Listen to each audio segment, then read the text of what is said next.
दोस्तों, आज के समय में भारत जिस तेजी से बाकी देशों को पीछे छोड़ रहा है, उसे देखकर आने वाले समय में यूनाइटेड स्टेट जैसा देश भी भारत की मैन्युफैक्चरिंग से डरने लगा है, क्योंकि ऑटोमोबाइल मार्केटिंग में आज यूनाइटेड स्टेट भारत से बहुत आगे है। लेकिन जिस तेजी से भारत इस फील्ड में आगे निकला है, उसे देखकर तो यही लगता है कि आने वाले कुछ सालों में भारत यूनाइटेड स्टेट को पीछे छोड़कर उससे भी आगे निकल जाने वाला है। इसी को देखते हुए शायद यूनाइटेड स्टेट ने भारत के एक ऑर्डर पर भी बैन लगा दिया है। दोस्तों, कुछ साल पहले ऐसे ही बैन चाइना पर भी लगाया गया था।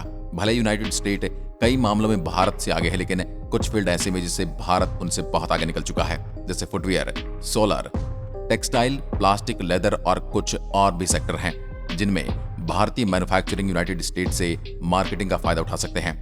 हालांकि कुछ महीनों में यूनाइटेड स्टेट में भी मैन्युफैक्चरिंग की हालत टाइट हो गई है और इसकी वजह से भारत में एक्सपोर्ट किए गए सामान पर इसने एक भारी भरकम इंपोर्ट ड्यूटी लगाना शुरू कर दिया है। और दोस्तों, एक प्रोडक्ट इंपोर्ट ड्यूटी के घेरे में भी आ गया है। इस तरह यूनाइटेड स्टेट ने भारतीय मार्केट से अपना प्रोडक्ट बंद करने के लिए पहला कदम उठाया है और इस प्रोडक्ट का नाम है ऑफ द रोड टायर, जिसे OTR टायर भी कहा जाता है। इनका प्रयोग बड़ी क्रेनों, रोलर्स और कंस्ट्रक्शन मशीन में किया जाता है।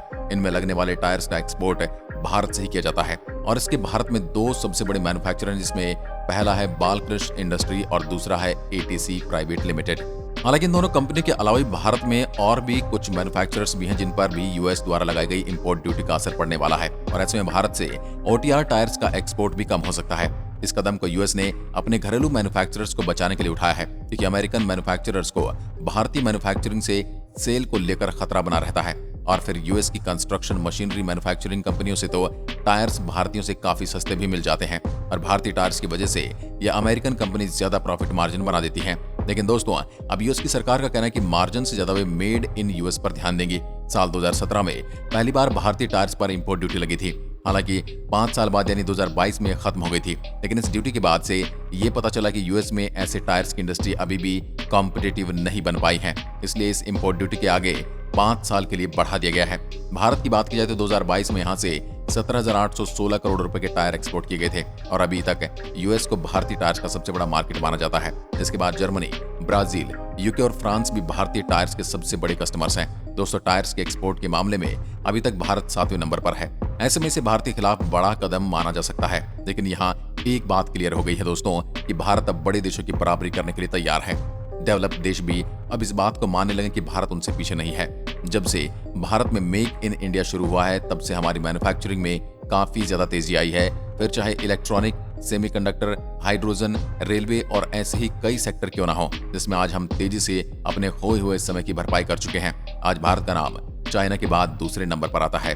बीते समय पहले आई एक रिपोर्ट में यह पता चला कि लागत के मोर्चे पर दक्षता की वजह से मैन्युफैक्चरिंग केंद्र के रूप में भारत का आकर्षण बढ़ा है। नीति आयोग के CEO अमिताभ कांत ने भी कहा था कि भारत चीन की नकल करके दुनिया का नया मैन्युफैक्चरिंग केंद्र नहीं बन सकता।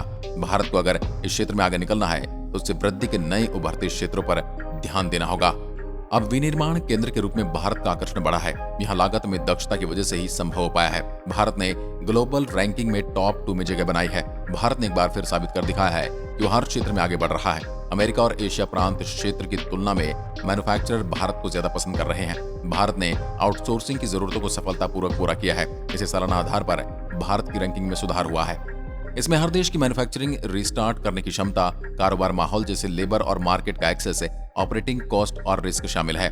इसमें ऑपरेटिंग कंडीशन और कॉस्ट इफेक्टिवनेस को ध्यान में रखकर मैन्युफैक्चरिंग की रैंकिंग बनाई जाती है। वैश्विक विनिर्माण जोखिम सूचकांक 2021 में चीन, चाइना पहले स्थान पर कायम है।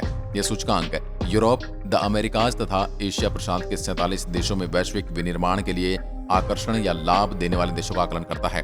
सबसे अधिक मांग वाले विनिर्माण गंतव्यों में चीन के बाद भारत दूसरे स्थान पर है।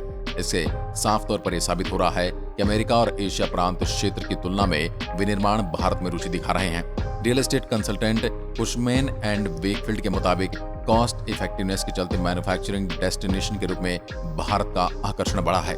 आज की वीडियो में बस इतना ही। अगर वीडियो पसंद आए तो लाइक कीजिए और ऐसी वीडियोस के लिए चैनल को सब्सक्राइब जरूर करें। धन्यवाद।